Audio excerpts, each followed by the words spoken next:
Mike, what is the history of a pantomime? So first of all, basically it started out as the Commedia dell'arte in Italy, and they had people like Harlequin and other characters, including a guy called Pantaloon, and that's probably where Panto comes from in terms of the first part of the name. Well, these guys, they used to travel around, and they eventually travelled up into France, the Commedia dell'arte, and eventually got to Britain. And in Britain, because most actors couldn't speak French or Italian, they used to act out the acting in mime. So we've now got the characters Panto, we've got mime, and but one of the things that they changed in England is they started to put in song and dance, and so we now have got song and dance, panto, miming, harlequinade-ish. Fast forward into sort of 18th century, and they started to have the hero as played by a woman, like Robin Hood or something like that, be played by a woman, and then her mother would be played by the dame, which was always a guy.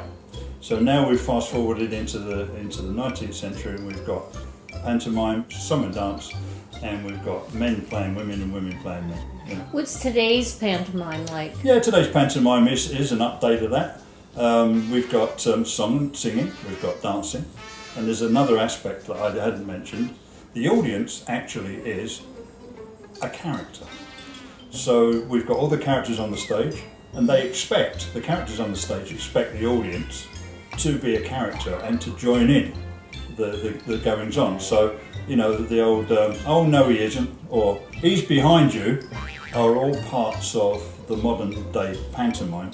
And we've got, some people have gone away from the hero as a woman and the dame as a man, but we've still got in essence that kind of song and dance, fun, interactive theatre for families, and always at Christmas. Always at Christmas or at holiday time, No, right? Christmas. Okay, yeah. So this is suitable for all ages. Absolutely, and one of the things I love about this media is that it's likely to be the first time that a child or some child will go to see a show, which could inspire them to do that and more theatre later on. So it's not just a show for the children, it's the fact that they see a show for the first time and get it. Matter of fact, that's how Mike Butterworth got involved. His mum and dad took him to pantomimes when he was 10.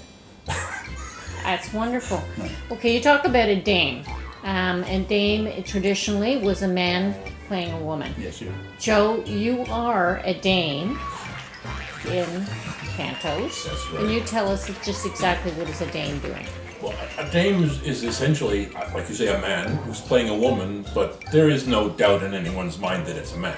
In today's world, the man playing a woman who's a man is strictly for comedic purposes. It's a lot of fun. It's always someone's mother. That is, usually there's a Buttons character, which is the Harlequin type character in modern times.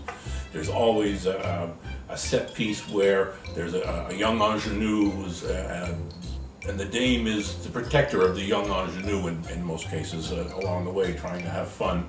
So how does a dame look like in the panto? Well, okay, a dame in the panto would essentially look like a caricature of a woman. A very beautiful woman with lots and lots of makeup on. Probably the ugliest woman I've ever seen, but you know. So how many shows have you been a dame in? Oh gosh. You might want to ask that collectively. Yeah, collectively, because he's done it Collectively, as because well. you have both been dames. You have been in pantos for how many years? 25 years. Yeah. So I'm only a kid at this. I've only been around 15 years in panto. I was going to add a little thing to the dame, Joe. It does seem to me that larger men play dames better. Yes. just that out of larger than life presence. larger Is than that what life, we're yeah. talking Yeah. about Well, here? that is- Not to take words out of Joe's mouth, but they are the comic relief. That's right. In the show as well. Right. They act with they're the front men to the audience, Yeah. front woman to the audience. Yeah, exactly. Yeah. And Right. often they're the driving force on what's happening on the stage, and to that end, again, back to the breaking the fourth wall, it's usually the dame that is actually engaging the audience in many ways. In fact, going into the audience and, well, sitting on people's laps, or you know, using a water pistol, or again, interacting and engaging with the audience and bringing everyone in. Right, right. Okay, can you talk about the current show, the 2015? We're doing Robin Hood. Pantomime? Robin Hood. Pantomime? Yeah, the Panto this year is a Robin Hood. I'm playing Nanny Nellie. I'm the nanny of Maid Marian, who is at the castle with her uncle, who is, well, stressed. See, the uncle is not a very good person. He's the sheriff of Nottingham, you see.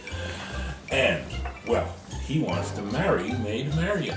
And Robin Hood, well, Maid Marian, when she first meets Robin Hood, she falls like a sack of potatoes, which some people think I'm wearing, but I'm not. Is there any singing and dancing? Oh yes, lots of singing, lots of dancing, and we have a whole cast of, it's over 30 people in the cast, all ages, right from 6 on up to almost 50. So this is a colorful show. Oh, I would say colorful is one word you could use. What would be one word that you would describe a panto? Panto is entertainment. Panto is. I don't know one word. It's exciting. It's totally interactive.